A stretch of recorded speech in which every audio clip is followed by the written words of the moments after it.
Nenek Pakande adalah salah satu cerita rakyat bertemakan horor di Indonesia.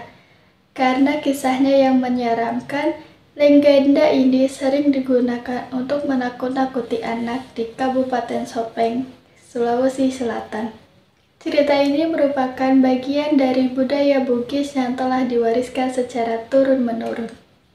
Assalamualaikum warahmatullahi wabarakatuh. Halo semua, perkenalkan nama saya Sari Putri. Saya merupakan mahasiswa S1 PGSD.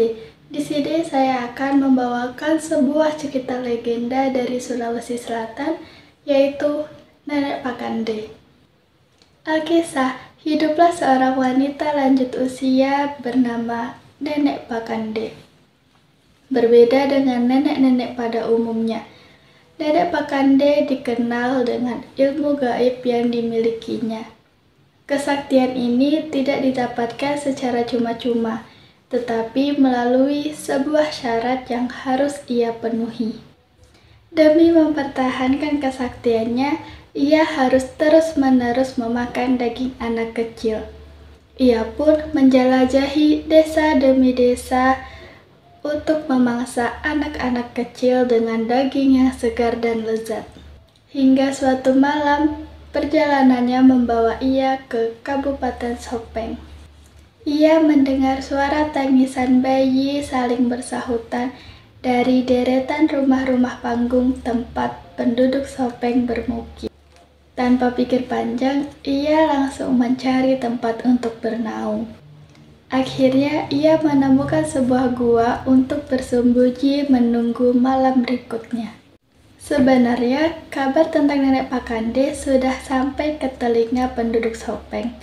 Tak heran, sang siluman telah menjelajahi desa lain untuk mencari mangsa favoritnya. Namun, siapa sangka, kini bahaya serupa juga mengancam mereka. Ketika fajar menyingsing, penduduk bergegas melakukan aktivitas sehari-hari mereka, mulai dari bercocok tanam, berdagang, dan menempa besi. Sejak lama, Kabupaten Sopeng dikenal dengan desa yang damai dengan warga yang hidup rukun dan saling bahu-membahu. Seiring berjalannya hari, senja mulai tiba. Penduduk Sopeng berbondong-bondong pulang ke rumah. Namun, ternyata masih ada sepasang kakak beradik yang masih bermain kelereng di pekarangan rumahnya. Sang ibu yang cemas terus memanggil mereka untuk bergegas masuk ke rumah. Terlalu asyik bermain, mereka tak menghiraukan panggilan sang ibu. Benar saja, sepasang mata sedang mengintai mereka dari balik pekarangan. Tak lama kemudian, si nenek pun menerjang dan menyergap mereka, membawa keduanya tanpa diketahui siapapun. Ketika kembali ke pekarangan, sang ibu terperanjat karena kedua anaknya sudah tidak terlihat di pekarangan. Ia pun berteriak histeris meminta pertolongan.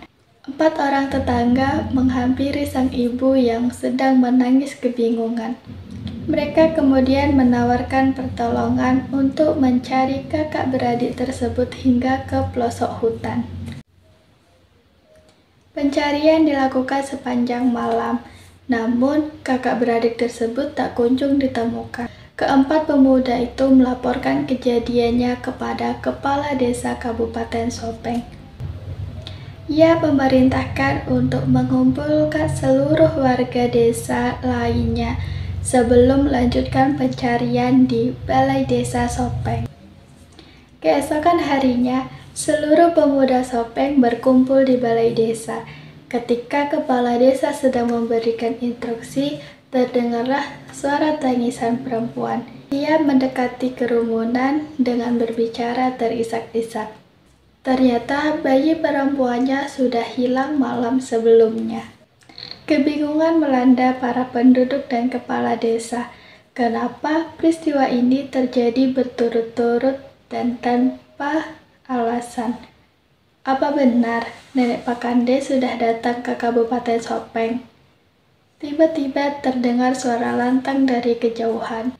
Suara itu berasal dari pemuda bernama Labedu yang meyakinkan warga bahwa peristiwa hilangnya anak-anak memang ulah Nenek Pakande.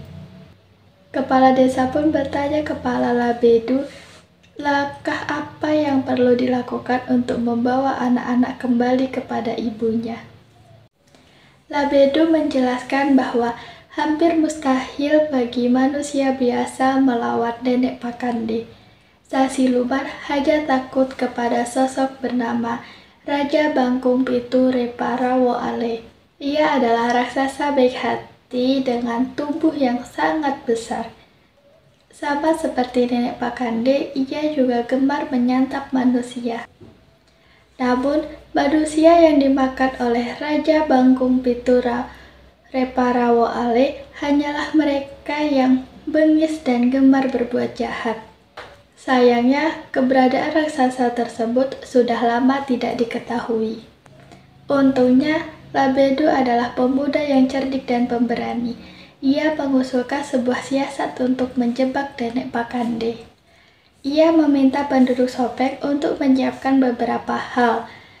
Kura-kura, belut, salaga atau garpu rumput, kulit rebung kering, 1 ember air dengan sabun, dan batu-batuan yang besar. Selanjutnya, ia memaparkan strateginya untuk memancing perhatian Nenek Pakande, tentunya dengan bayi sebagai umpannya. Tentu saja penduduk Sopeng merasa ragu. Mungkinkah Labedu bisa mengelabui sang siluman dengan modal seadanya? Namun, karena tidak ada pilihan lain, mereka pun mengikuti rencana Labedu. Malam pun tiba, para pemuda telah berkumpul di rumah Labedu untuk mengatur jebakan. Seluruh warga mematikan penerangan di rumah sesuai dengan instruksi Labedu. Dalam keadaan gelap gulita di seluruh desa, rumah Labedu tetap terang benderang. Nenek Pakande tengah bersiap menjalankan aksinya, ketika sinar yang terpancar dari sebuah rumah menarik perhatiannya. Awalnya ia ragu karena mengira bahwa seluruh penduduk desa sedang bepergian. Namun, suara tangisan bayi dari rumah terang itu menarik perhatiannya. Ia pun menghampiri rumah tersebut. Tanpa curiga, dia melangkah menuju kamar tempat suara itu berasal. Pada saat yang sama, beberapa penduduk meletakkan belut-belut di bawah tangga pintu masuk rumah dan batu-batu besar di bawahnya. Belum sampai di kamar, Nenek Pakande dikejutkan oleh suara menggelegar. Suara itu bersabda, memerintahkan Nenek Pakande untuk menjauhi bayi yang ada dalam perlindungannya.